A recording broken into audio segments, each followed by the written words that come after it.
Why did Jesus have to die for sin? God told Adam in the Garden of Eden, "You're free to eat of any tree in the garden except the tree of the knowledge of good and evil. For the day you eat of it, you will surely die."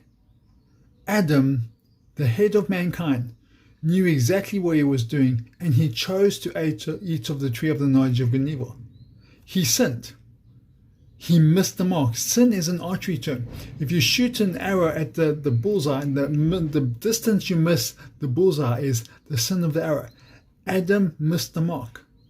He gave birth to the body of sin. Romans 6 verse 6, sin has a body.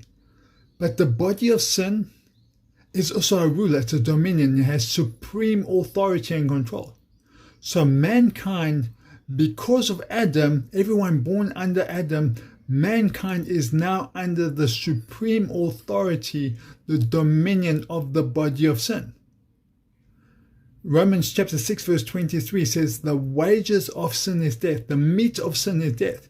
There was no death and sickness before Adam sinned. Adam and God were in right relationship, but when he died spiritually and he died physically. The wages of sin is death. The foundation of God's throne is righteousness and justice. God can't just wipe away sin.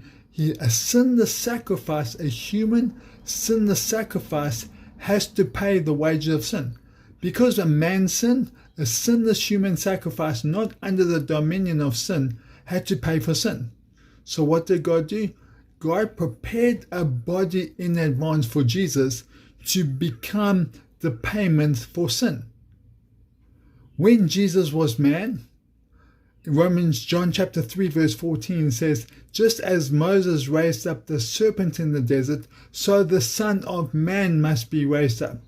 Jesus was raised up on the cross as the sinless Son of Man.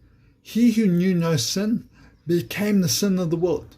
Jesus' physical body became the body of sin, the principality of sin, the power of sin. And then on the cross, as the Son of Man, the sinless Son of Man, he drew all God's judgment to himself for sin. All of God's judgment, every bit of judgment was paid for. Jesus paid the price of sin. The wages of sin is death. He who knew no sin became He who knew no sin became the sin of the world, so that we might become the righteousness of God in him. Just as sin entered the world through one man, through one man's obedience, all may come to righteousness.